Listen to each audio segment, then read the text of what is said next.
up on the canal today to visit my buddy Cedric's photo studio. He's a fashion photographer, internationally renowned, freaking amazing. You'll recognize him from our apartment tour we did with him and Brent, his partner. But first, coffee would be good. We're gonna go see Lena for coffee. It was a late night last night. I need as much coffee as I can get.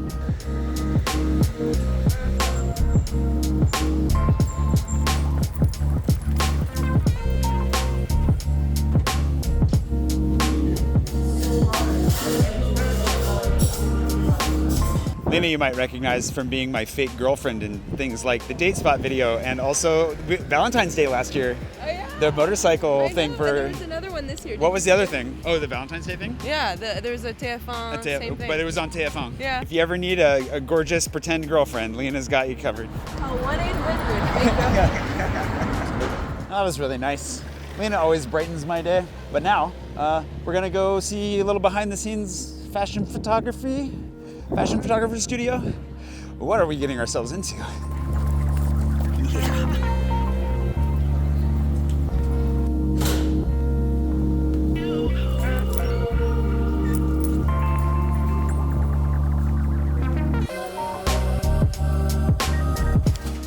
This is already the coolest entrance to a place I've seen in a while.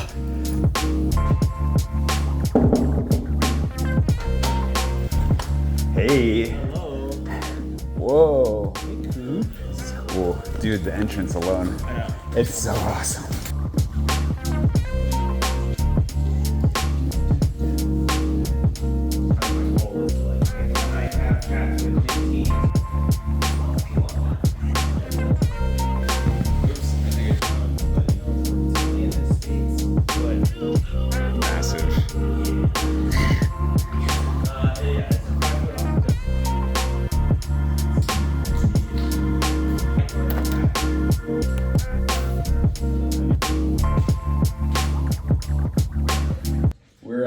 Maybe still there's a model coming. We don't know what happened with the model that was coming, but I get to be the model then instead, and we're just going to take some photos for the heck of it.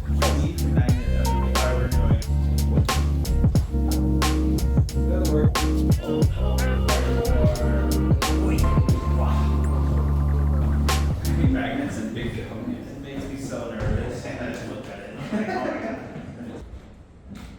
How long have you been shooting in Paris? And like, tell me, just give me a little snippet of your photographer's bio.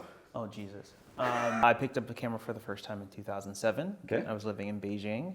For 3 years while I was in the military, I sort of used the world as a classroom to teach myself photography and have been shooting professionally for 12 years. So 15 altogether, I guess, with that 3 years That's included. cool. Well, 17 from 2007. Oh, yeah. Oh, Sorry. oh yeah, God. Sorry yeah, to remind you. Oh, yeah. That's why it's something I asked so we can update your speech. Yeah, we're not going to do that. So we were talking about this earlier a little bit, and I wanted to dig into it more. Like you, as somebody has an international background, he does a lot of work in the States. What do you see as different in working in Paris? Like, what is it about being here culturally in photography? Because you were saying you wouldn't call yourself a fashion photographer. No, I mean, I do fashion work. I think in the U.S. people would call me a fashion photographer, but in France that doesn't seem to be the case. Yeah. But I think the biggest difference in the work in the industries is the relationship building. I find that to be a challenge here in France. It's to sort of solidify those relationships, and even when you meet with people and you engage with people, and it's like, okay, when does this? Like you feel like you're getting there, like, yeah. Are you becoming a friend? Are you becoming like, someone that I can send work to? Like, you never understand where that sort of line is. It feels, it's different. It's easier I feel like, to interpret in LA or New York. Yeah. And a little bit more complicated here. I think that's interesting to hear from a professional perspective, because I feel like it's also the case most people feel when they move here. Making friends in France is hard. Yep. Like social connections are difficult. And the French are, while they're lovely people, like they tend to have their groups of friends. And then, like the way that I always say this is that French people make friends 3 times: when they're in school, when they go to college, and when they get to work. Yeah. That's it. And they don't let those circles overlap very often. It's a very rare French person that actually mixes their groups of friends. So I've heard that in a couple different professions, but like, yeah, with creative work, that makes sense, because I feel isolated in what I do. Yeah. It's like you meet people, but nobody really wants it feels like nobody wants to overlap worlds. Yeah, I mean, I just like I have like the people I work with in the U.S. in it for years, but like in different cities, a lot of them feel like family. We're on set, it's feel like family. It's less formal. And here it can feel a little formal, especially in the beginning, and then as the shoot goes on, then it feels like it becomes a little bit more relaxed. Yeah. But there's always sort of like back to that starting point, and you're sort of every time you're at we're doing this all over again, as if this is the first time. So when you've worked in a lot of different like spaces, I'm sure. What is it that you're looking for as a photographer when you're trying to find a space to shoot in? I mean, you want something that has some personality. Yeah. I love texture, so like even like just this wall, it's just like stunning texture. I mean, all of this is just a beautiful space. Much, yeah. And light, so the studio is on sunny days, it's like super bright, like it's just kind of insane, and you're like, okay, I need to tone this down just a little, but it's amazing. And then you can just use that light and manipulate that light and blackout curtains and all those things. It's sort of, if you need it, you can have it, but I'd rather have the light than not have it. So I love a daylight studio. While a big studio with the psych and all that is great, a studio for me where I can throw up seamless, I can throw up backdrops, but have the beautiful light and a good space, and also like a good setting for clients or whoever I'm shooting. I want them to walk in and be like, oh wow, this is professional, this is real, this is legit.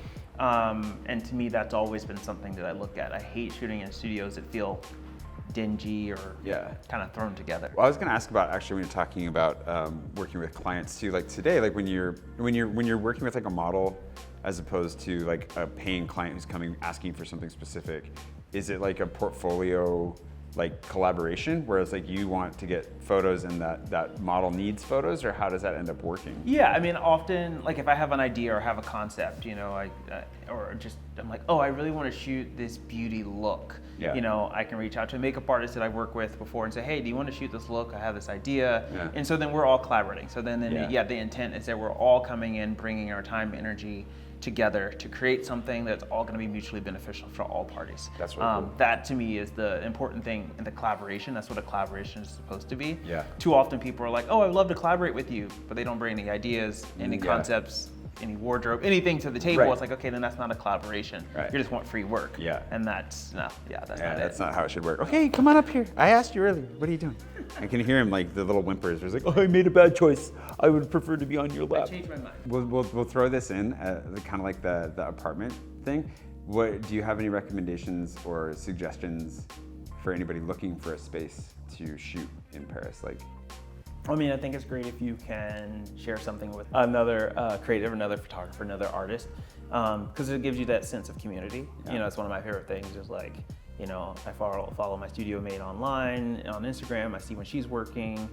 She sees when I'm working. It's like if I'm traveling, it's just you feel connected to something, just in a daily. And I think that feels, I don't know, something solid in that. And so, there's lots of great resources. You can look online. You can look, Instagram is great for finding studios. There's things like Peer Space for if you need to rent for a day. But if you can connect with other photographers and see when, they're sharing their studio or they're willing to share their studio, that works well. That's great. Yeah. I really want a creative space at some point. Do it. So badly. No, I mean, I think it feels like one of those, if you build it, they will come. You can like create a space, especially if you're willing to be collaborative and work with other people and bring other people in. It's like, why not do that? When you were reaching out, you're like, hey, I want to collaborate. Was that a struggle at all, or did you always have the confidence and the self-worth to just be like, hey, let's make something? No, I mean, when I first started shooting, professionally, I was shooting acting headshots, and I was, started charging like $20 a headshot just because I was afraid. I was like, I just I need to build a portfolio, so I need to be shooting and creating with people. So I was reaching out to people, and then people started reaching out to me. And there was this fear of like, am I charging too much? What do I charge? Is this worth it? You cringe when you hit send on like the quote or an estimate. But you get more and more comfortable with that. But I was fresh out of the military, so I did have a little bit more confidence in just sort of like who I was as a person in my life, and what my goals were, which I think helped guide the direction and again gain confidence to say this is how much this cost.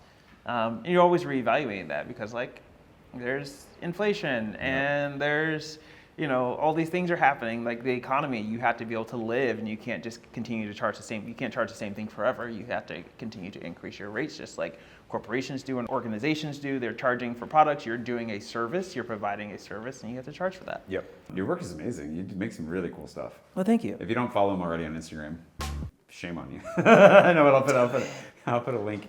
I think actually, you know, I found this true with Pushan as well, that something that I admire about both of you is that your photography actually translates really well to your video work. So you'll make small videos that I see, you know, on Instagram or wherever, and I'm always like, damn, that like they look really good. And like you put some really cool stuff together. So thanks. I mean, I think that there's a lot that I could learn from you, is what I'm saying. Like, I need to study what you do. No, I mean, I think that I've always just thought about like, okay, how do I take my perspective and put that into my work? And so that was always stills, and then eventually it's like, okay, how do I take that my same perspective, my same eye, and now make videos or films or commercials? It's not the same skill set.